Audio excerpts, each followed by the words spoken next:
Kisah dimulai seorang pria bernama Saito, bersama dengan parti militannya. Mereka menemukan sebuah ruangan dengan satu pintu di dalamnya. Saito mencoba membuka pintu itu kembali menggunakan alat pembuka kunci, tetapi usahanya kali ini tidak berhasil. Salah satu anggota kelompoknya, Morok, seorang penyihir tua, mendekatinya dan memberitahunya bahwa pintu itu disegel oleh sihir. Bersama-sama, Morok menghapus segelnya, dan Saito kembali mencoba membukanya dengan piklok hingga akhirnya pintu itu pun terbuka. Di balik pintu tersebut, mereka menemukan sebuah peti harta karun. Namun saat Saito membukanya, peti itu ternyata adalah monster mimik yang menyamar. Untungnya, Raelza, anggota parti mereka yang mengenakan armor lengkap, datang menyelamatkannya tepat waktu. Saito kemudian menyadari bahwa helm Raelza cukup longgar, sehingga ia menawarkan diri untuk memperbaikinya. Awalnya, Raelza enggan membuka helm karena tidak ingin orang lain melihat bekas luka di wajahnya. Namun akhirnya ia mempercayai Saito dan menyerahkan helm itu untuk diperbaiki, agar pas dipakainya. Setelah mendapatkan harta dari peti catur, mereka keluar dari ruangan itu dan beristirahat. Saat itu, Saito melihat Morok tengah merapal sihir, dan ia pun bertanya kepada anggota lain seberapa kuat sebenarnya Morok. Mereka menjelaskan bahwa Morok berada di atas level 80, jauh di atas rata-rata level parti mereka. Namun, karena usianya yang sudah lanjut, Morok seringkali pelupa, bahkan sampai melupakan mantra-mantra penting. Pernah suatu kali, ia tersesat dan kembali bersama gerombolan undead, sehingga Raelza dan yang lainnya harus turun tangan menyelamatkannya. Meski begitu, Morok tetap memberikan banyak manfaat bagi tim. Salah satu contohnya adalah saat mereka semua tewas dalam pertempuran, Morok yang tersisa sendirian kehabisan kekuatan dan terpaksa menjual semua barang milik parti demi menghidupkan kembali rekan-rekannya di gereja. Salah satu anggota parti lainnya adalah Lavanpan, seorang peri sekaligus penyihir ilahi yang selalu menjadi andalan mereka saat ada yang terluka, meskipun setiap perawatan yang diberikannya dikenai biaya 1 koin emas. Saito yang memperhatikan kesulitan Morok membawa kantong koinnya, kemudian membuatkan sebuah ransel kecil agar lebih mudah dibawa. Ketika sedang mengukur baju zirah menggunakan meternya, Saito menyadari bahwa sistem pengukuran di dunia itu berbeda. Jika di dunianya digunakan satuan sentimeter dan milimeter, maka di dunia baru yang ia tempati, mereka memakai satuan bernama Madera. Sementara itu, Saito kembali merasa terasing saat melihat teman-temannya begitu terampil dan kompak saat bertarung, hingga membuat kepercayaan dirinya menurun. Ia merasa dirinya hanya akan menjadi beban bagi mereka. Saat itu, mereka tengah dikepung oleh segerombolan musuh. Morok mencoba menggunakan sihir, namun ia mendadak lupa mantra yang harus diucapkan. Untungnya, Saito segera mengingatkannya, membuat Morok mampu melanjutkan mantranya dan menumpas seluruh lawan mereka. Morok pun berterima kasih pada Saito atas bantuannya, dan hati Saito terasa hangat karena merasa dirinya akhirnya berguna. Usai pertarungan, mereka menemukan sebuah peti harta karun. Namun saat Saito hendak membukanya, tiba-tiba peti itu mengaktifkan sistem alarm. Sebuah lubang muncul tepat di bawah tempatnya berdiri, dan ia terjatuh ke sebuah area misterius di mana kekuatan sihir tidak dapat digunakan oleh para petualang. Untung saja, ia terjatuh ke dalam air sehingga selamat. Namun, kakinya mengalami cedera hingga ia sulit berdiri. Dalam kesunyian tempat itu, ingatannya akan masa lalunya di dunia asalnya kembali menghantui. Ia teringat bagaimana dirinya hanya dianggap sebagai tangan kedua, seseorang yang dengan mudah dapat digantikan. Tapi bayangan senyum tulus dari Lavanpan, Morok, dan Rael mendadak menyadarkannya. Ia merasa kembali hidup, seolah mendapatkan kekuatan baru. Tiba-tiba, terdengar suara Raelza yang memanggil namanya. Ternyata mereka mencarinya dengan penuh kekhawatiran. Saito sempat terkejut, tak menyangka bahwa mereka akan sedemikian peduli padanya. Morok pun menjawab dengan nada tegas bahwa mereka tak akan meninggalkannya begitu saja. Saito pun terharu dan mengucapkan terima kasih kepada mereka sebelum akhirnya mereka semua keluar dari tempat tersebut. Tak lama berselang, Saito dihadapkan dengan seekor monster hidra berkepala 5. Raelza terlihat sangat ketakutan, membuat Saito merasa heran. Morok kemudian menjelaskan bahwa Rael memang lemah jika harus menghadapi monster berlendir seperti itu, jadi pertarungan kali ini hanya mereka yang akan tangani.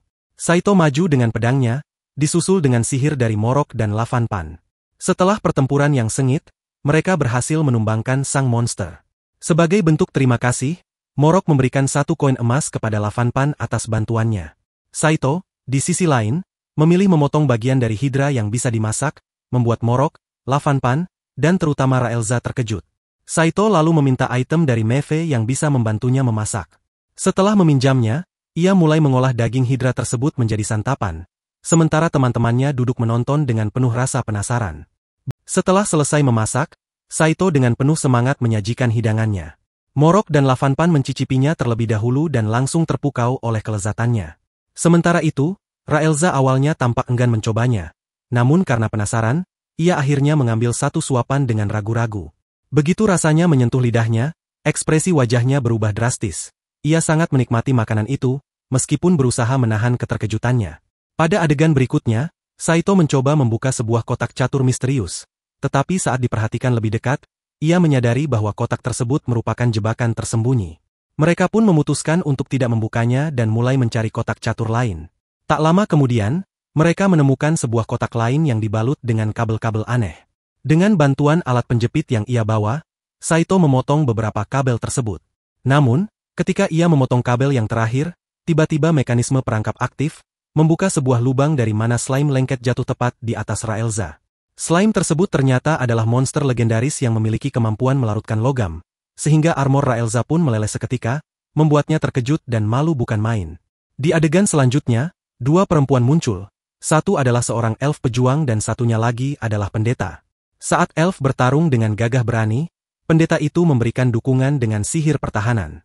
Setelah pertempuran selesai, si pendeta menyembuhkan luka-luka elf menggunakan mantra penyembuhan. Beberapa waktu kemudian, tampak seorang raja bersama penasihatnya yang sedang kebingungan karena kerajaan mereka tidak memiliki pahlawan. Sang raja pun memutuskan untuk menghadapi Raja Iblis sendiri. Saat sedang berjalan, mahkota yang dikenakannya terjatuh dan dipungut oleh sang penasihat. Namun tiba-tiba, beberapa pria berarmor muncul dan mengancam sang penasihat. Ketika sang raja kembali, ia menemukan para pria tersebut telah berubah menjadi batu, hasil dari kemampuan si penasihat yang ternyata memiliki sihir petrifikasi. Saat penasihat bertanya bagaimana pertemuannya dengan Raja Iblis, sang raja menjawab bahwa semuanya berjalan baik, lalu terlihat adegan lucu di mana sang raja sedang bermain-main dengan kepala Demon King. Tak lama, seorang wanita berarmor penuh datang menghadap sang raja. Begitu para penjaga pergi, terungkap bahwa sosok berarmor tersebut ternyata adalah Demon King sendiri. Pada adegan berikutnya, terungkap alasan mengapa Lavanpan menagih emas dari orang-orang. Rupanya, Lavanpan memiliki alasan yang lebih dalam dan penting terkait hal tersebut. Para peri cahaya bulan ternyata telah dikutuk oleh Dewi Bulan. Kutukan itu aktif saat mereka menemukan sebuah kotak catur saat sarapan. Begitu kotak itu dibuka oleh Saito, barulah dia menyadari bahwa itu adalah sebuah jebakan sihir. Kotak tersebut ternyata berisi perangkat teleportasi yang secara tiba-tiba memindahkan Raelza dan Saito ke tingkat bawah dari labirin yang misterius. Sementara itu, diketahui bahwa Lavanpan tidak terpengaruh oleh jebakan tersebut karena ia memiliki ketahanan sihir yang sangat tinggi. Ketika Saito dan Raelza menyusuri lorong-lorong labirin, mereka dihadang oleh sosok Iron Golem yang penampilannya mengejutkan Raelza. Raelza langsung bertempur dengannya, namun hanya dengan satu pukulan dari Iron Golem, ia langsung terpental, meskipun begitu ia tetap bangkit dan melanjutkan perlawanan. Saito pun ikut membantu dengan memanjat ke bagian kepala Iron Golem lalu menyiramkan lendir dari monster legendaris bernama Legendary Slime. Saat perhatian Iron Golem teralihkan kepada Saito, Raelza berhasil menyerangnya dengan serangan tebasan. Namun karena Iron Golem sempat memegang Saito, tubuh Saito sempat tergencet hingga ia terluka parah sebelum golem itu tumbang. Dalam keadaan sekarat, Saito mulai mengingat masa lalunya dari dunia asalnya. Di saat genting itu, Raelza teringat bahwa Morok pernah memberikan sebuah botol berisi tetesan kehidupan. Dengan rasa cemas dan penuh harap, Raelza memberikan ramuan itu kepada Saito lewat sebuah ciuman. Tak lama, Saito sadar dan mendapati dirinya telah dikelilingi oleh Morok dan Lavanpan. Di sanalah ia mengetahui bahwa Raelza telah menggunakan ramuan penyembuh yang sangat berharga demi menyelamatkan nyawanya. Awalnya, Saito merasa bersalah karena ia merasa menjadi beban. Namun setelah melihat rekan-rekannya tetap ceria dan bahagia, perasaan itu berubah menjadi hangat. Tak lama, Saito dan Lavanpan menemukan bahwa bagian belakang toko milik Meva ternyata adalah tempat perjodohan rahasia. Penemuan itu cukup mengejutkan Saito, namun Lavanpan menjelaskan bahwa karena semua orang, baik pria maupun wanita, kini bisa menjadi petualang, harta di dalam Dungeon makin langka sehingga penghasilan para petualang ikut menurun. Akibatnya, banyak dari mereka kesulitan mencari pasangan dan akhirnya datang ke tempat perjodohan tersebut. Saat mereka sedang berbincang, mereka melihat Morok berada di dalam toko perjodohan dan hampir saja dijodohkan oleh seorang mak comblang. Namun tiba-tiba Raelza muncul dan langsung menjemput Morok keluar dari tempat itu. Pada adegan berikutnya, Saito dan kelompoknya kembali ke dalam labirin dan bertemu dengan makhluk cantik bernama Kobes. Saito tampak terpukau oleh kecantikan Kobes, yang langsung membuat Raelza cemburu.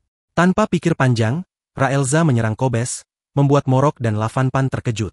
Karena takut, Kobes segera melarikan diri, namun daya tarik sihirnya masih belum sepenuhnya menghilang dari hati Saito. Perhatian Raelza tiba-tiba teralihkan ketika Saito mencoba mendekat untuk menciumnya.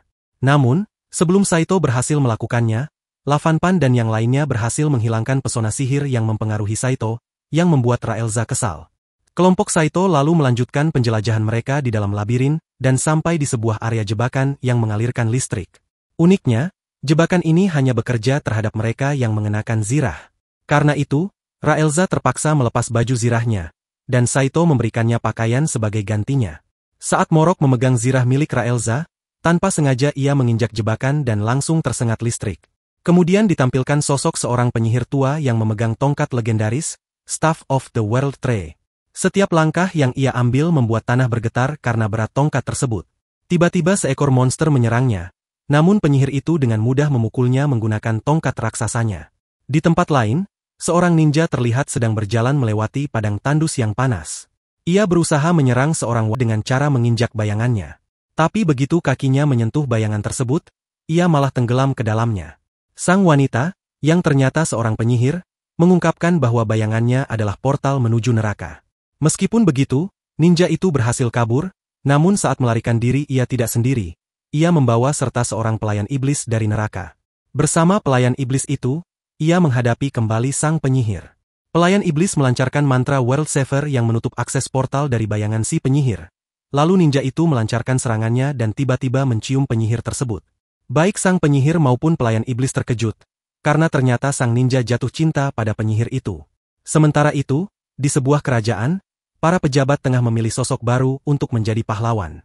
Karena Demon King telah tiada, mereka memilih pahlawan hanya berdasarkan penampilan dan kemampuan sihir. Yang terpilih adalah Kain, seorang pendekar sihir. Salah satu pejabat memberi instruksi kepada bawahannya untuk sedikit melonggarkan kunci pada pedang yang akan dicabut agar Kain, yang menjadi kandidat pahlawan, bisa mencabutnya dengan mudah di depan halayak ramai. Maka ketika ia berhasil mencabut pedang tersebut, Kain pun resmi diangkat sebagai pahlawan oleh kerajaan. Selanjutnya, mereka pun memilih teman seperjuangan untuk sang pahlawan, dan yang terpilih adalah Lich, seorang penyihir tangguh. Karena wajahnya yang imut, akhirnya sang pendeta Mon Pui diizinkan untuk ikut, meskipun awalnya para petinggi tidak setuju dengan kehadirannya. Namun, begitu salah satu dari pejabat itu mengungkapkan bahwa Mon Pui adalah keponakannya, mereka langsung berubah pikiran dan memperbolehkannya bergabung. Sementara itu, di dalam labirin, kelompok Saito tengah sibuk dan ia tampak sedang memotong kumis naga. Namun, tanpa sengaja tali kesayangannya terputus, yang membuat Saito merasa sedih karena alat itu berasal dari dunia asalnya.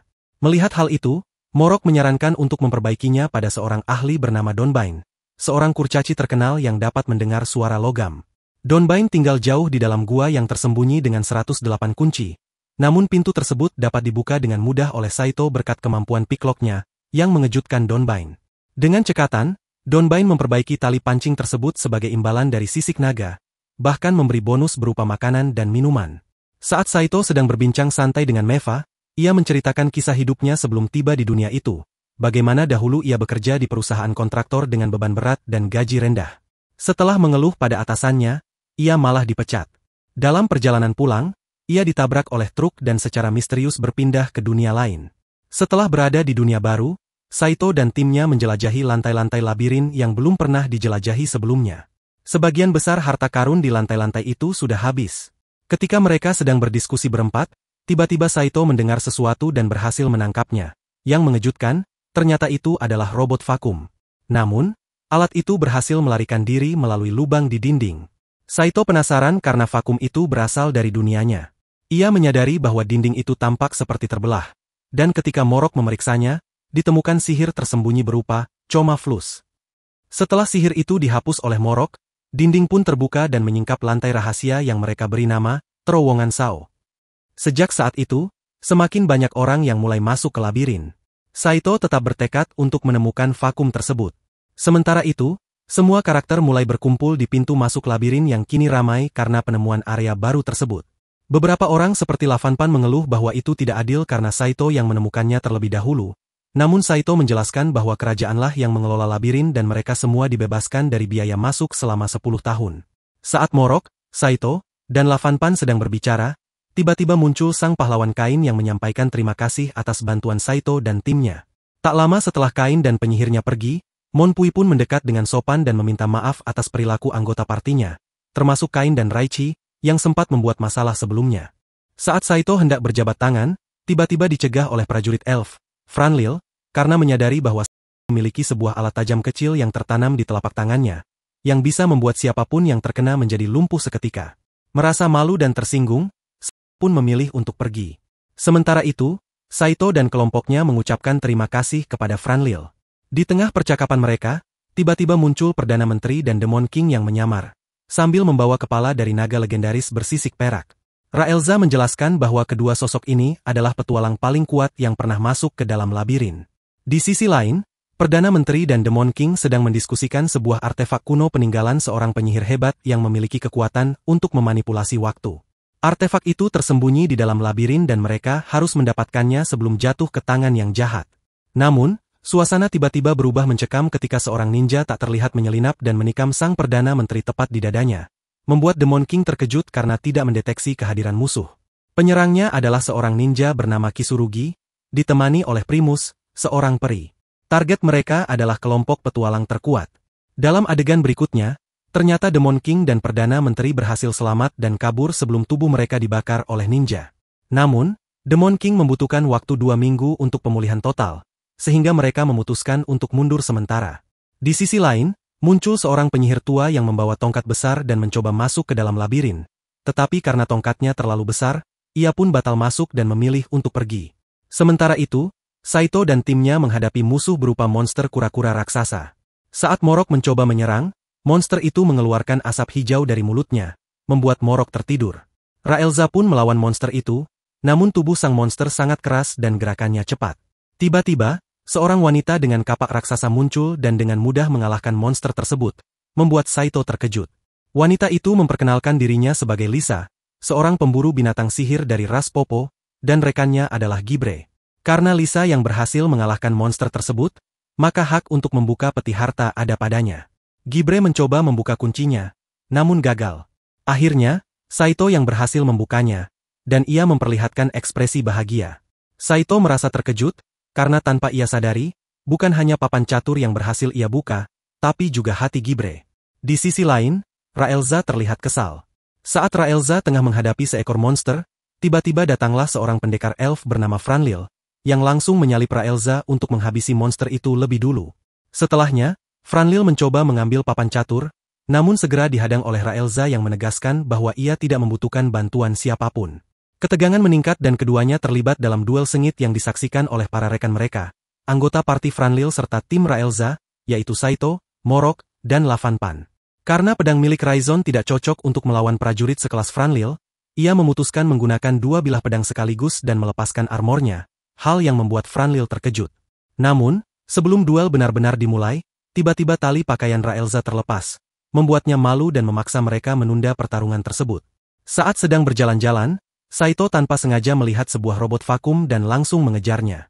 Robot itu membawanya ke tempat misterius yang dipenuhi benda-benda dari dunianya, membuatnya tercengang. Ketika itu pula, Primus melancarkan sihir cahaya.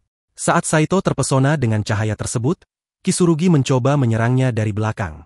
Namun, Raelza datang tepat waktu untuk menyelamatkannya. Raelza menggunakan kekuatan khususnya untuk menginjak bayangan Kisurugi, membuatnya tak bisa bergerak. Tepat ketika Kisurugi hendak menyerang balik, tiba-tiba sebuah anak panah melesat ke arahnya. Anak panah itu dilepaskan oleh seorang dwarf misterius, yang mengejutkan semua orang. Sementara itu, Lavanpan masih sibuk bertarung dengan Primus, sedangkan Morok baru saja tiba di lokasi. Kisurugi mencoba menyerang dwarf tadi, tapi dwarf itu segera menggunakan sihir yang sangat mengejutkan, memaksa Kisurugi dan Primus untuk mundur dan melarikan diri. Raelza dan Saito pun mengucapkan terima kasih kepada dwarf misterius itu. Tak lama kemudian, Morok tiba dan terlihat sangat dikenali oleh sang dwarf. Dwarf tersebut mendekatinya dan memperkenalkan dirinya sebagai Gibugel, yang mengaku telah mencari Morok selama 2 dekade karena ia adalah guru yang sangat ia hormati. Morok tampak kaget dan bingung, bahkan mengaku tidak mengenal Saat ketegangan antara Gibugel dan Morok memuncak, Lavanpan bertanya kepada Morok apa maksud dari perkataan Gibugel yang menyebutnya sebagai sang master. Morok menjawab bahwa ia tak tahu apa-apa, karena selama ini ia tidak pernah menerima murid laki-laki. Namun, Gibugel segera menjelaskan sesuatu yang lebih mengejutkan. Sudah cukup lama sejak Morok kehilangan ingatannya. Dahulu, ia adalah seorang penyihir hebat yang dikenal luas di wilayah timur jauh. Namun, 2 dekade silam, ia memulai perjalanan berbahaya untuk mencari mantra terlarang, dan sejak saat itu tak pernah terlihat kembali. Gibugel mengatakan bahwa ia sempat melihat Morok di pintu masuk suatu tempat, namun belum mendapat kesempatan untuk berbicara dengannya. Ketika Raelza bertanya kepada Morok soal ingatannya, Morok mengaku bahwa selain nama dan sihirnya, ia tak mengingat apapun lagi. Lavanpan menambahkan bahwa kekuatan sihir Morok pun sempat menghilang ketika mereka pertama kali bertemu dengannya. Gibugel juga mengungkapkan bahwa nama Morok sebenarnya hanyalah nama samaran yang sering ia gunakan saat merayu wanita. Nama aslinya adalah Great Mage Belk. Namun sebelum Gibugel selesai menjelaskan, tiba-tiba terjadi serangan yang mengejutkan semua orang. Gibugel terjatuh, namun segera disembuhkan oleh Lavanpan. Situasi menjadi mencekam, terutama bagi Saito dan Raelza yang langsung bersiap siaga. Kejutan berikutnya datang ketika ninja Kisurugi kembali, menyampaikan bahwa ia sedang mencari rumah penyihir yang ia cintai. Ketika akhirnya rumah itu ditemukan, ia dikejutkan oleh kondisi penyihir tersebut yang tampak sangat tua dan sekarat. Saat Kisurugi hendak mendekat, ia dicegah oleh Primus, yang menjelaskan bahwa sang penyihir telah dikutuk oleh iblis dengan mantra yang menghentikan penuaan. Namun, mantra itu punya harga. Sang penyihir tak boleh jatuh cinta. Ketika ia jatuh hati kepada Kisurugi, tubuhnya mulai memburuk. Primus lalu memberi harapan bahwa ada artefak di dalam labirin yang dapat memanipulasi waktu dan mungkin menyelamatkannya. Di adegan selanjutnya, mereka kembali ke pertempuran di mana Raelza sedang bertarung. Kisurugi terinjak oleh lawan, sementara Saito sibuk melindungi Morok. Mereka kemudian diserang oleh pelayan iblis menggunakan sihir. Serangan itu berhasil ditahan oleh Gibugel, dan Morok pun segera melancarkan jurus Seven Lightning Bolt, dibantu oleh arahan mantra dari Saito. Kilatan petir menghantam pelayan iblis, dan semua mengira serangan itu berhasil menaklukkan musuh. Namun, pelayan iblis tiba-tiba membalikkan keadaan dan menyerang Saito, membuat Raelza terkejut. Serangan itu tampaknya fatal, tapi tubuh Saito mendadak berubah menjadi kelopak bunga. Ternyata, seseorang telah menggunakan mantra klon pengganti tubuh untuk menyelamatkannya, yang membuat Morok sangat terkejut. Ketika Kisurugi mereka mencoba menghadang Lisa yang sedang diserang oleh pelayan iblis. Namun, secara tiba-tiba, pelayan iblis itu ditendang keras oleh Franlil, yang membuatnya terpental. Tak lama, pelayan iblis itu malah berbalik menyerang Franlil dan Raelza. Tapi sebelum serangan mengenainya, sebuah penghalang pelindung tiba-tiba muncul melindungi mereka. Penghalang itu ternyata dilontarkan oleh Monpui, yang hadir bersama sang hero dan Raichi. Melihat kekuatan mereka bersatu, Saito merasa senang karena semua orang mulai berkumpul untuk membantunya. Saat itu, Kusuri menyarankan agar mereka mundur sementara, tetapi Ninia menolak ide itu karena jika mereka membiarkan musuh kabur, lebih banyak petualang bisa jadi korban. Ninia dan Lapanfan pun mulai mengumpulkan kekuatan untuk melakukan ritual pemurnian terhadap sang iblis. Sementara itu, Raelza dan Franlil bekerja sama menahan Kisurugi, membuatnya terkejut ketika melihat Raichi ikut menghalangi. Namun, sebelum mantra pemurnian mengenai pelayan iblis, Kisurugi justru melindunginya. Alasannya, karena ia ingin menyelamatkan wanita yang dicintainya, yang ternyata berada di sana karena dirinya. Melihat hal ini, Saito segera menghentikan mereka dari menyerang dan menyatakan bahwa pemenangnya sudah jelas. Namun, rekan-rekannya tak sependapat. Bahkan Primes menyatakan bahwa pertarungan belum berakhir, mengejutkan Kisurugi. Primes kemudian mempersembahkan sayap hitamnya untuk memanggil Black God. Saat Lisa bertanya apakah mungkin peri memanggil salah satu dewa, Gibugel menjelaskan bahwa itu bisa terjadi karena para peri kristal hitam menyimpan mana di dalam sayap mereka. Lalu, Primes menyuruh Kisurugi untuk memutuskan ikatan dengan para petualang yang ingin menangkapnya, dan dari situ hubungan mereka menjadi lebih dekat. Sementara itu, Kusuri tidak sanggup memotong sayapnya sendiri, membuat Primus harus menggunakan telekainsis untuk menggerakkan benda tajam dan memotongnya, mengejutkan semua orang. Ia lalu memakai seluruh mananya untuk memanggil Dark God. Setelahnya, Primes mengorbankan sayapnya untuk memanggil Demon God, yang langsung memunculkan sebuah pilar raksasa. Semua orang terkejut, terutama karena Franlil berdiri terlalu dekat. Pilar itu tiba-tiba terbuka, memperlihatkan banyak mata yang langsung menyerang, dan salah satu serangannya membuat telinga Franlil terpotong. Untungnya, Ninia berhasil menangkap dan mengembalikannya tepat waktu. Ketika Ninia berusaha menyembuhkan Franlil, pilar itu kembali menyerang dengan target yang sama. Namun kali ini, Raelza berhasil menahannya tepat sebelum mengenai Franlil. Usai serangan, Raelza bertanya pada Saito apakah masih ada perisai cadangan, dan Saito hanya bisa menjawab bahwa dia hanya membawa satu. Tapi belum sempat merespons lebih lanjut, musuh kembali menyerang dengan kekuatan dahsyat. Tiang sihir itu menjadi sasaran serangan mereka, dan semua anggota kelompok segera menggunakan perisai pelindung. Dalam situasi genting tersebut, Saito tiba-tiba menyuruh Morok untuk menggunakan jurus Seven Lightning Bolts. Meski sempat lupa mantranya, Saito mengingatkan Morok dan akhirnya petir-petir itu pun menghantam pilar tersebut.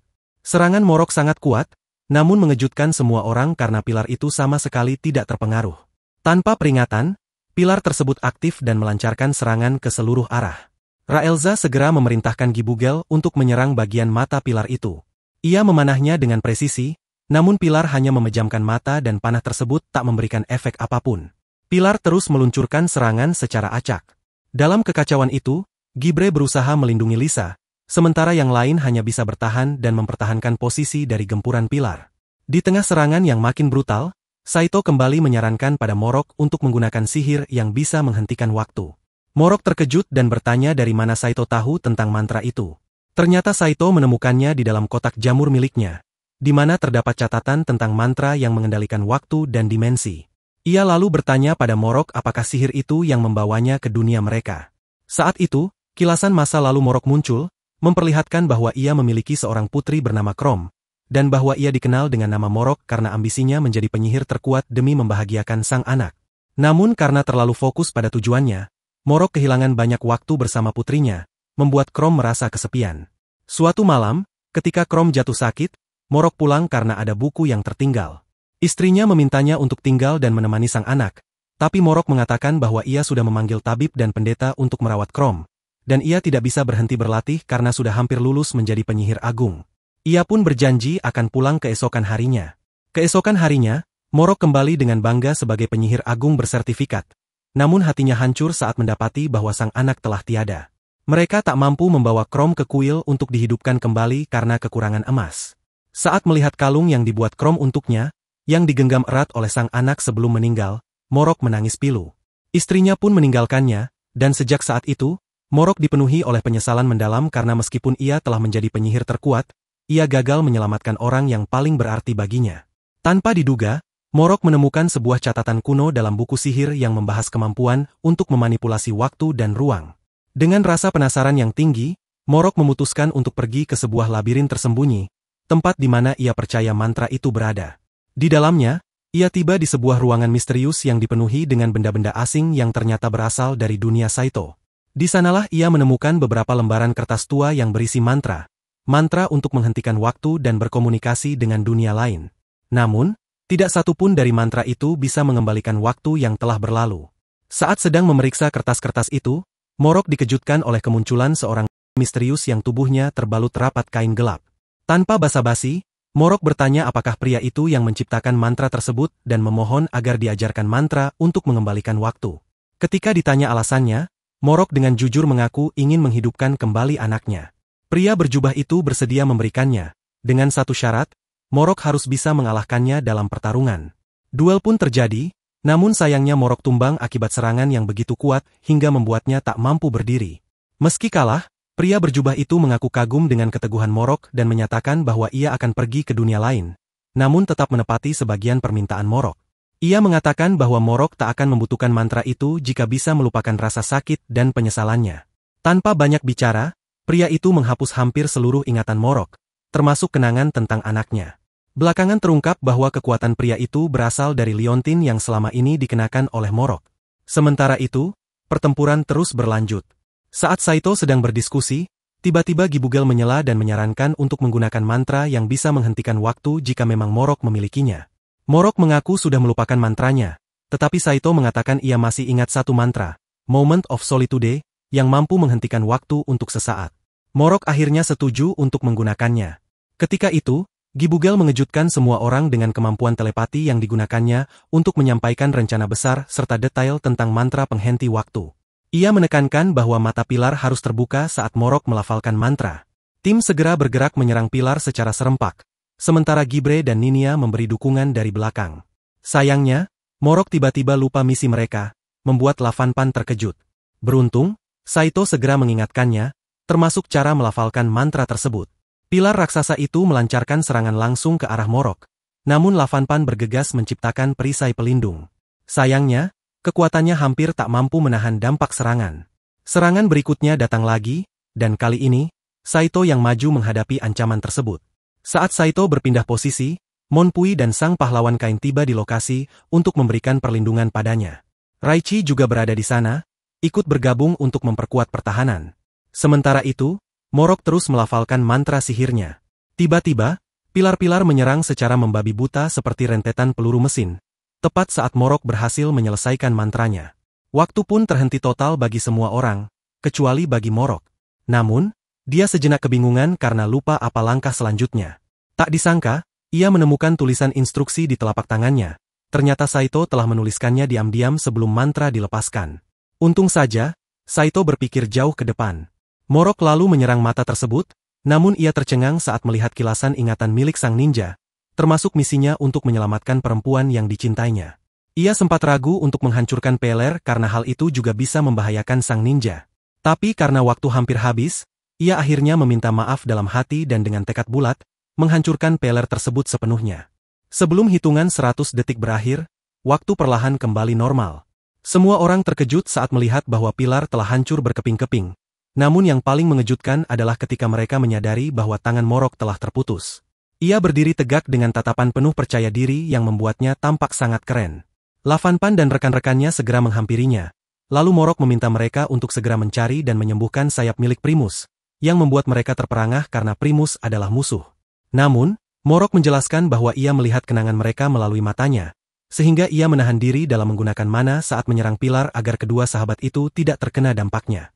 Akibatnya, ledakan serangannya sendiri malah melukai tangannya. Raelza pun meneteskan air mata dan memeluk Morok dengan penuh kecemasan. Sementara itu, Ninia mendekatinya dan mencoba mengembalikan tangan Morok, sambil bertanya apakah benar cairan tubuhnya bisa digunakan untuk menyembuhkan. Tiba-tiba Monpui menyela dan dengan jahil memercikkan cairan tubuhnya ke Morok, yang membuat semua orang terkejut. Bersama Ninia, Monpui membantu menyambungkan kembali tangan Morok, walau tampak jelas bahwa Monpui sangat bersemangat dan agak kesal terhadap Morok. Di sisi lain, Saito, Kain, Raichi, dan Lavanpan sibuk mencari sayap Primus, hingga akhirnya ditemukan oleh Saito dan siap dipasangkan kembali. Meski awalnya Primus enggan menerima bantuan karena dendamnya terhadap manusia, Lavanpan meyakinkannya bahwa ada juga manusia yang bisa dipercaya seperti para ninja. Karena hal itu, Primus pun luluh dan membiarkan Gibre serta Lavanpan mengembalikan sayapnya. Sementara itu, Kisurugi memohon agar dua iblis yang telah mengikutinya dikembalikan dengan aman ke neraka, dan permintaan itu membuat Raelza terkejut karena mereka ternyata mengikuti perintahnya secara sukarela. Di tempat lain, Gibugel memberitahu Kisurugi bahwa penyihir bernama Krom yang sedang ia cari sebenarnya adalah Morok, yang mengejutkan Kisurugi, terutama setelah insiden pelecehan terhadap Ninia. Namun, Monpui tiba-tiba menawarkan dirinya dan mengorbankan hidungnya agar bisa disentuh oleh Morok selama mereka berbincang. Tak lama kemudian, beberapa pedang tiba-tiba mengarah ke Kisurugi. Kehadiran Perdana Menteri dan Raja Iblis mengejutkan Primus. Mereka menyatakan bahwa merekalah yang akan mengadili kasus ini, dan salah satu pedang langsung menyerang Kisurugi. Namun, ia berhasil diselamatkan oleh salah satu teman iblisnya, Abares, yang dipuji atas tindakannya. Lalu, iblis bernama Terf muncul untuk menghadapi mereka berdua, sambil memperingatkan agar mereka tidak sembarangan bertindak. Saat itu, Kisurugi membuat murka sang Raja Iblis dan akhirnya memperlihatkan wujud aslinya, yang langsung mengejutkan Terf karena ternyata dia adalah pamannya sendiri. Terf tidak mengenalinya sebelumnya karena tanduk pamannya telah tumbuh lebih matang. Sementara itu, Primus juga terkejut saat mengetahui bahwa ternyata yang mereka kira adalah seorang prajurit rendahan, sebenarnya memiliki peringkat jauh lebih tinggi. Kedua paman dan keponakan itu sempat saling menggoda karena sama-sama pernah dikalahkan oleh manusia. Di sisi lain, Saito menanyakan kepada Lavanpan berapa banyak yang tewas dalam insiden tersebut. Lavanpan menjawab bahwa yang dia tahu hanya satu prajurit dan seorang penyihir yang tidak selamat. Namun itu pun tampaknya hanya desas-desus, karena kenyataannya keduanya masih hidup. Itu berarti jika mereka berdua memaafkan para penyerang, maka hukuman mati bisa saja dibatalkan. Namun, ketika Lavanpan menyebut bahwa mereka juga sempat menyerang Saito, Saito hanya mengatakan bahwa hal itu bisa dimaklumi, karena menurut Morok, mereka memiliki alasan kuat. Primus terharu mendengarnya, dan akhirnya mereka pun menceritakan kepada Kisurugi alasan mereka masuk ke dalam labirin. Namun, Morok menjelaskan bahwa dirinya tidak memiliki mantra untuk memanipulasi waktu. Yang dia punya hanyalah sihir yang bisa menghentikan waktu untuk sementara. Ia sengaja tidak menyebutkan mantra yang bisa berkomunikasi dengan dunia lain, karena dari situlah Gibugel menyadari bahwa ingatan Morok telah kembali. Morok lalu menjelaskan bahwa satu-satunya makhluk yang mampu mengendalikan waktu adalah seorang penyihir yang melakukan eksperimen terhadap sihir waktu dan ruang, penyebab munculnya berbagai benda dari dunia lain di dalam labirin. Sayangnya, penyihir itu sudah tidak ada di dunia mereka karena telah berpindah ke dimensi lain. Hal itu pun membuat Kisurugi merasa kecewa. Tiba-tiba, Perdana Menteri menyela dan mengatakan bahwa ada seseorang yang mengetahui mantra untuk mengembalikan masa muda. Namun, ia tidak menyebutkan bahwa raja sendiri yang mengetahui mantra tersebut. Semua merasa bahagia karena masih ada harapan untuk menyelamatkan sang penyihir. Tetapi sang menteri menjelaskan bahwa untuk menggunakan sihir itu, harus ada seseorang yang rela mengorbankan hidupnya, orang yang dekat dengan target sihir. Pernyataan ini mengejutkan semua orang, dan baik Primus, Abares, maupun Terf menolak ide pengorbanan itu. Namun, Kisurugi telah membuat keputusan. Ia berlutut dan memohon agar nyawa sang penyihir diselamatkan. Perdana Menteri pun mengatakan bahwa jika kelompok Saito setuju bahwa keadilan tidak harus ditegakkan lewat hukum, melainkan lewat pengorbanan demi orang lain, maka dia akan mengampuni kesalahan Kisurugi dan mengabulkan permintaannya. Saat mereka mulai mengaktifkan kekuatan, Hirokain sempat menunjukkan sikap sok pahlawan, namun dengan cepat dibungkam oleh Monpui. Raichi tidak terlalu mempermasalahkan hal itu. Sementara Morok dan lainnya mencoba menghibur Primes dan Saito yang terlihat murung. Tak lama, Primus dan Morok membawa kembali Abares dan Terf ke dimensi neraka sebelum proses teleportasi selanjutnya. Di sisi lain, Kisurugi dan Primus sempat berdiskusi, lalu Kisurugi menanyakan perihal pakaian yang dikenakan oleh Saito, mencurigainya sebagai seorang ninja dari kerajaan asing. Hal ini membuat Saito merasa aneh karena ia dianggap lemah, padahal sebenarnya ia adalah pemimpin kelompoknya. Dengan tenang, Saito menjelaskan bahwa dirinya hanyalah seorang tukang serba bisa, pernyataan yang mengejutkan Primus dan Kisurugi. Setelah semuanya dirasa cukup tenang, mereka langsung dilaporkan oleh seorang menteri agar dibawa ke seseorang yang memahami mantra penyelamat sang penyihir. Sementara itu, kelompok Saito yang masih berada di dalam labirin mulai berpencar. Lavanpan penasaran dan menanyakan pada Saito apakah dia melihat robot penyedot debu, namun Saito mengaku tidak menemukannya. Saat mereka sedang memeriksa keadaan sekitar, sekelompok petualang tiba-tiba muncul. Saito pun memutuskan untuk mencari barang-barang berguna, tindakan yang langsung diikuti oleh anggota lainnya. Gibugel lalu bertanya kepada Morok apakah ingatannya sudah kembali. Morok hanya memandang Gibugel dengan tatapan aneh, lalu tanpa peringatan melepas helm tersebut, memperlihatkan seekor anjing yang awalnya dikira sebagai Pemo. Namun Gibugel menjelaskan bahwa itu adalah anak dari Pemo. Mendengar itu, Morok menunjukkan ekspresi terkejut seolah mengingat seseorang, namun segera bertanya siapa itu sebenarnya. Di tempat berbeda, sang raja tiba di kediaman sang penyihir di mana Kisurugi telah menunggu. Mereka berbincang, dan sang raja mengeluarkan pedang merah bernama Soul Returner atau Blood Sword. Ia mengatakan bahwa nyawa Kisurugi adalah harga yang harus dibayar demi menyelamatkan sang penyihir. Saat ditanya apakah ia siap berkorban, Kisurugi mengakui bahwa dirinya seorang pembunuh bayaran yang tugasnya memang menghilangkan nyawa. Namun, setelah memiliki teman dan merasakan cinta, ia sadar bahwa setiap orang yang pernah ia bunuh juga punya orang yang mencintai mereka. Sejak itu, ia merasa tidak pantas untuk dicintai dan ingin menebus semua dosanya dengan menyelamatkan nyawa orang lain. Sang raja pun menghampiri Kisurugi dan menyatakan bahwa ia akan menepati janjinya. Permintaan itu akhirnya dikabulkan, dan saat si Kisurugi memikirkan sesuatu, tiba-tiba Ravela terbangun dan penampilannya kembali seperti saat muda. Ketika ia keluar rumah, Kisurugi sudah menunggunya di luar dengan kondisi menyedihkan. Satu tangan dan kakinya telah hilang. Ternyata, sang raja yang memotong anggota tubuhnya, karena hanya setengah dari hidup Kisurugi yang diperlukan untuk memenuhi syarat pengorbanan. Primus sebelumnya telah menyerahkan sayapnya, dan raja juga menyatakan bahwa ia tidak akan berhenti menyakiti Kisurugi sampai pedang suci bersinar. Di tengah suasana yang tegang itu, Kisurugi dan Ravela saling bertatapan, dan Kisurugi sempat tersenyum kecil. Namun senyum itu sirna saat ia menyadari bahwa Ravela sama sekali tidak mengenalinya. Bahkan, Ravela sempat mengira Kisurugi hanyalah seorang pengemis. Dengan hati hancur, Kisurugi memilih pergi dan mengatakan bahwa semuanya sudah cukup. Tak lama, Primus muncul dan mengejeknya dengan sebutan pengecut, bahkan menampar Kisurugi karena frustrasi dan ingin dia menghadapi Ravela. Saat emosi memuncak, tiba-tiba mereka mendengar suara keributan. Beberapa pria sedang mencoba menyerang Ravela, yang masih lemah setelah baru saja terbangun. Tanpa ragu, Kisurugi segera melindungi Ravela dan menghajar para penyerang sampai mereka melarikan diri. Saat Kisurugi hendak pergi, Primus kembali menyela dan meminta Ravela untuk memberi makan Kisurugi sebagai bentuk terima kasih. Mereka pun masuk ke dalam rumah. Di sisi lain, terungkap bahwa pria-pria tadi sebenarnya adalah TERF, dan Abares yang menyusun skenario itu demi mempertemukan kembali Rafaela dan Kisurugi. Sementara itu, Saito dan kelompoknya merasa kecewa karena semua barang berharga yang mereka peroleh dari labirin harus diperiksa dulu oleh para penyihir kerajaan, dan mereka harus menunggu keputusan dari takdir. Sebelum berpisah, kelompok Hiro, Monpui, dan Raichi sempat menerima ucapan terima kasih dari Saito. Tiba-tiba, Raelza mendatangi Morok dan mempertanyakan kenapa ia ikut bersama Saito ke sebuah bar. Di sana, Morok menjelaskan bahwa ia sempat memakai mantra pemanggil, berharap bisa mengingat seseorang yang penting baginya. Awalnya ia kira mantranya gagal, namun tanpa diduga, justru Saito yang muncul, sebuah kejutan besar baginya.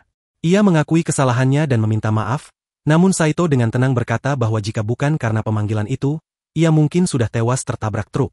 Ia pun mengucapkan terima kasih, yang membuat Morok terharu sampai menangis. Tak lama kemudian, Lavanpan ikut muncul dan ketika Saito disebut-sebut bisa dipanggil kembali ke dunia asalnya, semua orang tampak terkejut. Namun, reaksi paling kuat datang dari Raelza, yang langsung menolak keras ide tersebut. Ia menangis sambil berteriak bahwa Saito tidak bisa kembali karena kelompok mereka sangat membutuhkannya. Dengan hati yang hancur, Raelza lari keluar, dan Saito pun mengejarnya. Di tengah hening malam, mereka akhirnya berbincang. Raelza menanyakan apakah Saito benar-benar ingin pulang, namun Saito menjawab bahwa ia merasa tidak dibutuhkan di dunianya sendiri. Ketika Raelza bertanya soal keluarganya, Saito mengatakan bahwa ia sudah lama tak bertemu dengan mereka, meskipun masih ingin melihat mereka kembali suatu hari nanti. Tapi di saat yang sama, ia juga merasa bahagia ketika Raelza mengatakan bahwa ia membutuhkannya di dunia ini.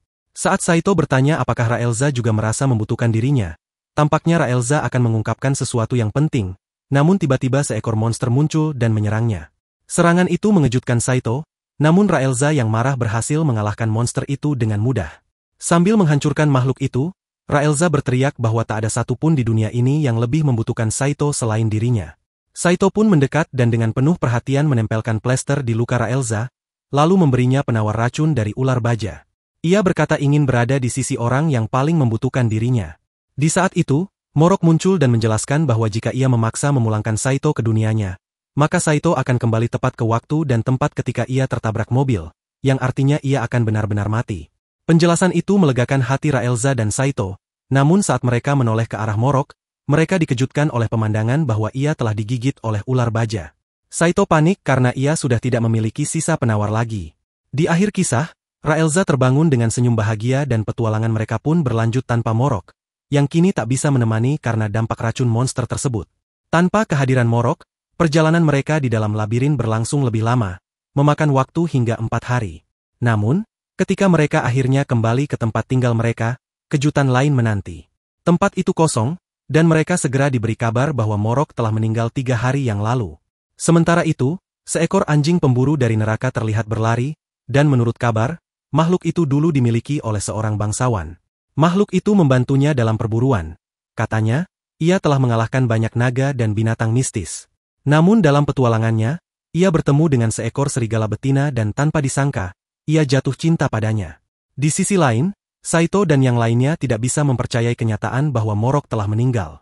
Raelza sempat bertanya kenapa tubuhnya tidak dibawa ke gereja untuk dihidupkan kembali, tetapi penjaga penginapan menjelaskan bahwa itu bukanlah tanggung jawab mereka. Hal tersebut membuat Raelza kesal. Ketika mereka bertanya di mana jenazah Morok, mereka diberitahu bahwa tubuhnya awalnya akan diamankan, tetapi beberapa bagian telah dimakan oleh anjing, membuat mereka sangat terkejut. Mereka pun pergi mengunjungi makamnya, namun sulit bagi mereka untuk menerima kenyataan tersebut karena sebelumnya Morok sempat meminum penawar racun. Mereka juga mengingat betapa kuatnya Morok ketika terakhir kali ditinggalkan. Tiba-tiba, Saito menyampaikan bahwa kebangkitan mungkin saja masih bisa dilakukan, dan menyarankan agar makamnya digali. Meski demikian, Raelza merasa ragu karena proses untuk menghidupkan kembali seseorang di gereja terlalu mahal bagi mereka. Tapi Saito tetap teguh pada pendiriannya. Lalu Lavanpan ikut campur dan setuju dengan pendapat Saito. Kemudian ia segera pergi untuk membeli perlengkapan sihir. Sementara itu, yang lain bersiap meminjam alat penggali. Saat mereka meninggalkan area pemakaman, sebuah tangan kerangka tiba-tiba muncul dari dalam kubur. Di waktu yang bersamaan, Heldok, seekor serigala jantan, tengah menikmati kisah cintanya bersama serigala betina. Namun kedamaian mereka terganggu ketika tuannya memerintahkan untuk menyerahkan serigala betina itu. Mereka akhirnya melarikan diri ke dunia manusia. Dalam pelarian, serigala betina diserang oleh makhluk tak dikenal. Hal ini membuat Heldok sangat marah dan langsung melawan, meskipun yang diserang justru melindunginya terlebih dahulu meski dalam kondisi terluka. Bersama-sama, mereka bertempur melawan iblis tersebut dan akhirnya berhasil mengalahkannya.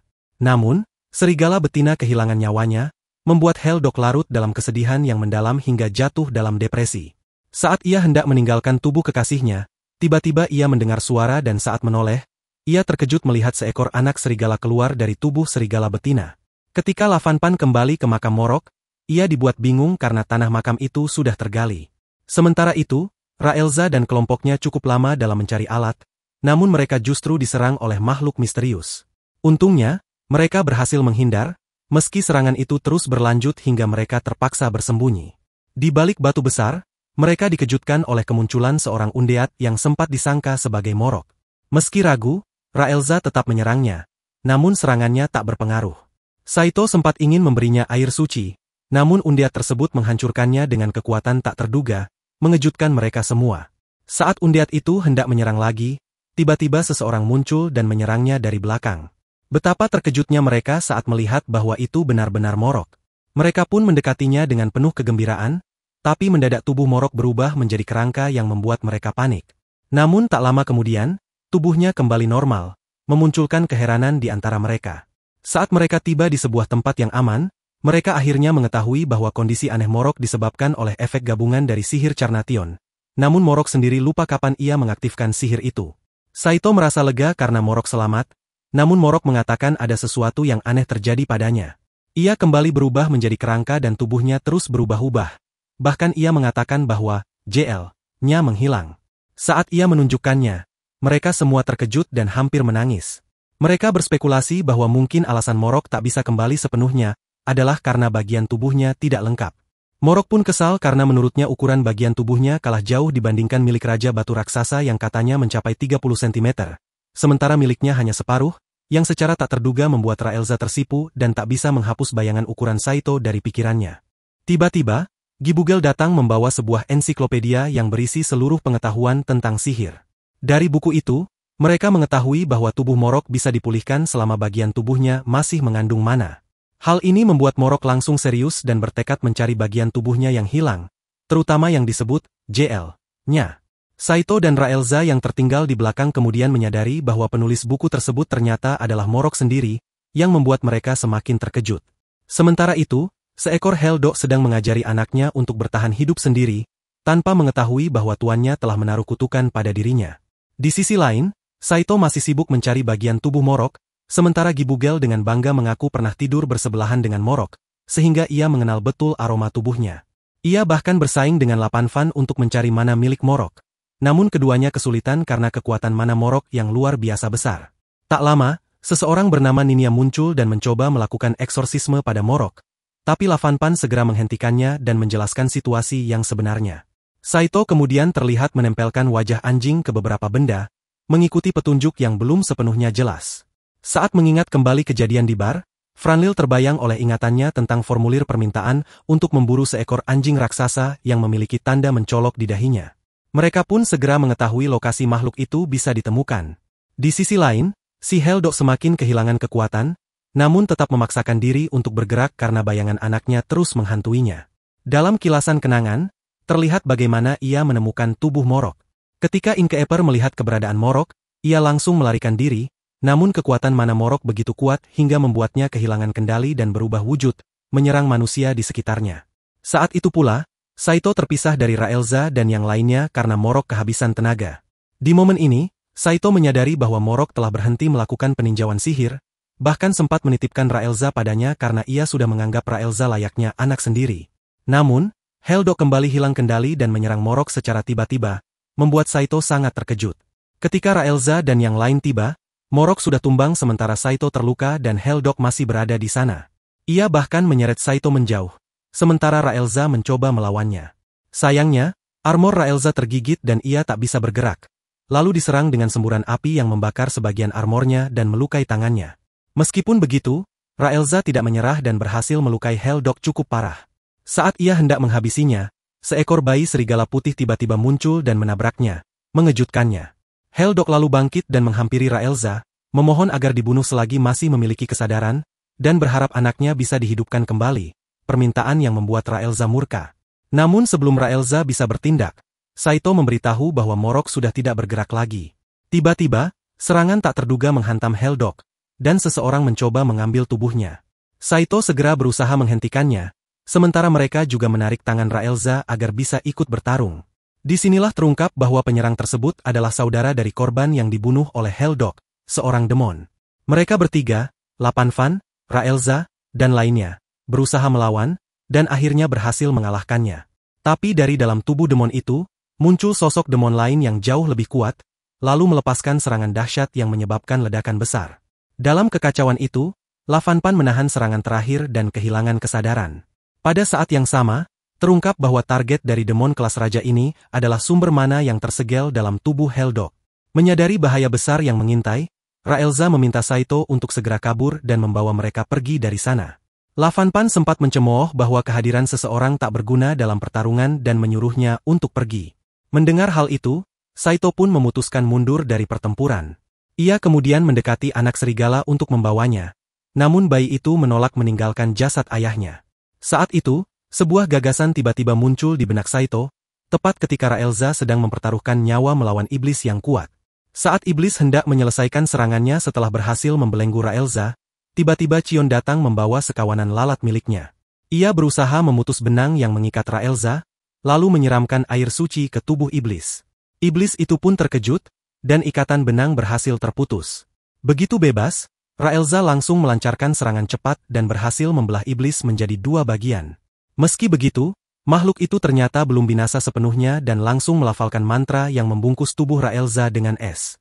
Namun, Saito segera mendorong Raelza, menggantikannya dan justru dirinya yang membeku, membuat Raelza sangat terkejut.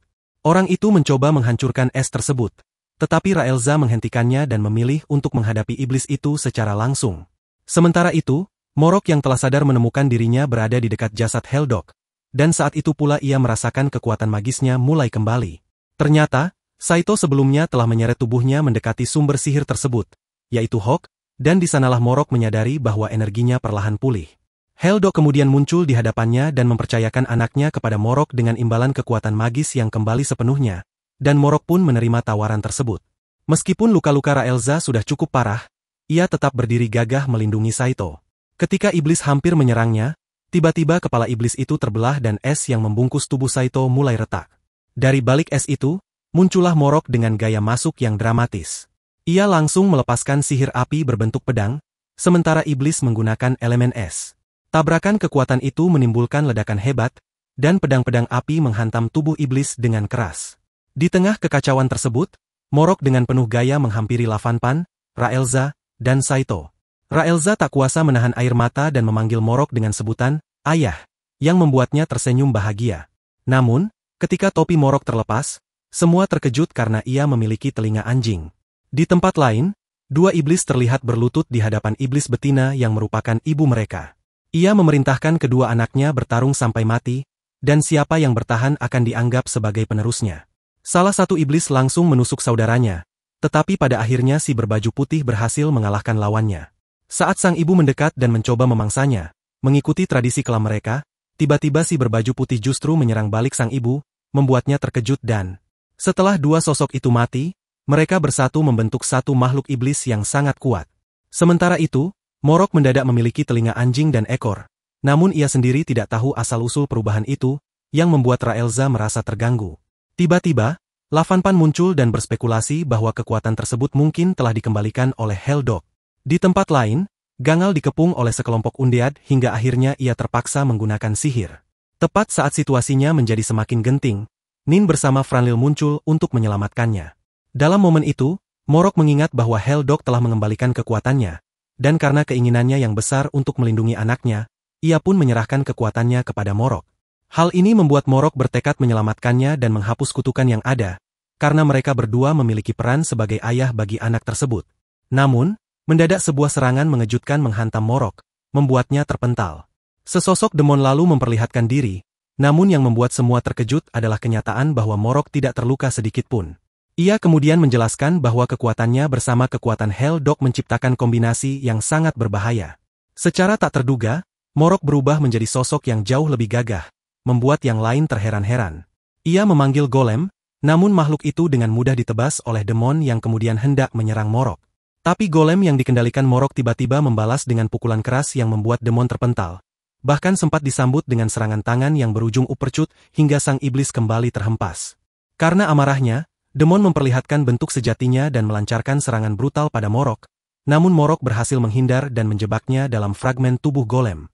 Ia lalu melafalkan mantra yang sangat kuat sembari membentuk penghalang pelindung agar Saito dan yang lainnya tidak terkena dampaknya. Kemudian, ia memanggil hujan meteor yang mengejutkan Saito sebelum diarahkan langsung ke demon, menimbulkan ledakan besar. Dengan penuh percaya diri, Morok mengira semuanya telah berakhir. Namun, iblis itu ternyata belum sepenuhnya musnah.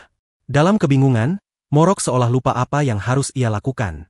Saat demon hendak menyerangnya lagi, Saito muncul membawa pedang milik Raelza dan memotong tangan demon, lalu menyuruh Morok untuk membakar tubuhnya agar iblis itu tidak bisa beregenerasi.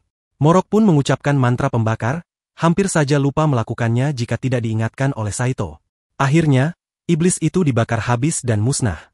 Morok mengucapkan terima kasih, namun Saito hanya menjawab bahwa Moroklah yang telah melakukan segalanya.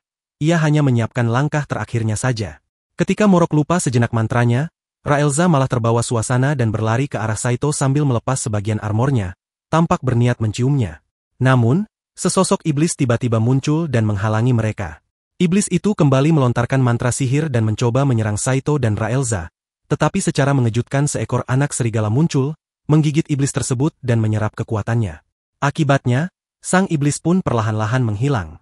Sementara itu, Lavanpan memohon pada Morok untuk meminjamkan kekuatan sihir demi membangkitkan kembali Ninia dan Gibugel agar bisa membantu mereka. Setelah itu, mereka memuji kerja sama tim yang luar biasa. Serangan kuat dari Morok bahkan menciptakan lubang besar di tanah. Anak serigala itu tampak sangat marah pada Saito, namun Morok dengan lembut mendekatinya dan memeluknya meski sempat melawan. Anak serigala itu akhirnya tenang saat mengenali aroma ayahnya. Morok berjanji akan mengembalikan kekuatan sihir milik Helldock dan menghapus kutukannya. Raelza terlihat cemas dengan apa yang mungkin terjadi pada Morok setelah melakukan itu. Namun bahkan Morok sendiri tidak bisa memastikan. Saat Raelza Zero mencoba menghentikannya, Morok dengan tegas menolak dan berkata bahwa ia memahami betul perasaan seorang ayah. Ia pun mulai memulihkan sihir Helldock, dan setelah proses itu selesai, Morok kehilangan kesadarannya. Di sisi lain, Helldock bertemu dengan serigala betina dan bertanya apakah mereka bisa bersama lagi. Namun, sang serigala menggeleng pelan. Tiba-tiba, Morok muncul membawa anak mereka, yang memanggil Helldock dengan sebutan ayah, membuatnya sangat terkejut hingga terbangun. Ia melihat anaknya, lalu berdiri dan menatap Morok dengan rasa terima kasih.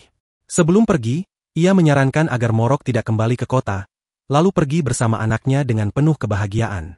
Sementara itu, Saito akhirnya terbangun dan melihat Raelza tertidur di sisinya karena menjaganya sepanjang malam. Raelza terlihat bahagia melihat Saito sadar kembali, lalu menjelaskan bahwa Saito sempat pingsan saat mereka kembali. Saito pun meminta maaf, tetapi Raelza menjelaskan bahwa ia terkena serangan sihir yang cukup kuat. Mendengar hal itu, Saito langsung teringat pada Morok dan menanyakan keadaannya. Ternyata, Morok dalam kondisi sehat dan bahkan sudah kembali bekerja. Raelza mengatakan bahwa kekuatan Morok memang sempat habis, tetapi ia pulih sepenuhnya keesokan harinya. Meskipun begitu, banyak orang percaya Morok hanya ingin bersantai, padahal kenyataannya ia kembali beraksi demi mendekati gadis-gadis cantik, sesuatu yang membuat semua orang menggeleng kepala karena stres. Setelah sekian lama, akhirnya Saito dan Raelza mendapatkan momen berdua yang spesial, di mana mereka akhirnya saling mengungkapkan perasaan satu sama lain. Namun, suasana itu mendadak terganggu ketika Gibugel datang dan menyampaikan bahwa Morok telah kehilangan kunci miliknya, dan ia sangat membutuhkannya kembali.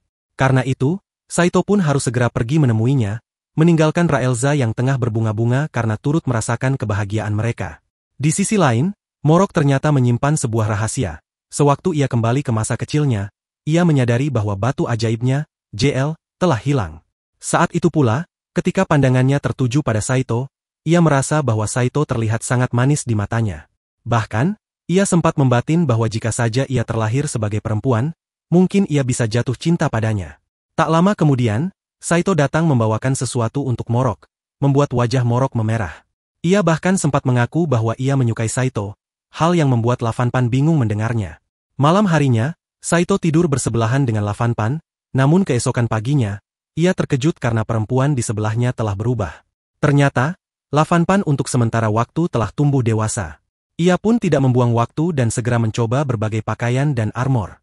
Malam berikutnya, mereka berkumpul dan makan bersama, Saito, Raila, Morok, serta Lavanpan yang sudah kembali ke ukuran kecil. Kemudian, muncul pula Franlil dan Ninia, disusul oleh Lisa dan Giber. Tak ketinggalan, Monpui, Kain, dan Raichi turut hadir, serta Meva sang menteri dari Raja Iblis, Harry. Kehadiran begitu banyak orang membuat Saito merasa kewalahan, namun Raelza dengan sigap menenangkan suasana. Akhirnya, semua orang menghabiskan malam dengan bercerita dan bersulang bersama, meninggalkan kesan hangat yang membuat Saito merasa sangat bahagia.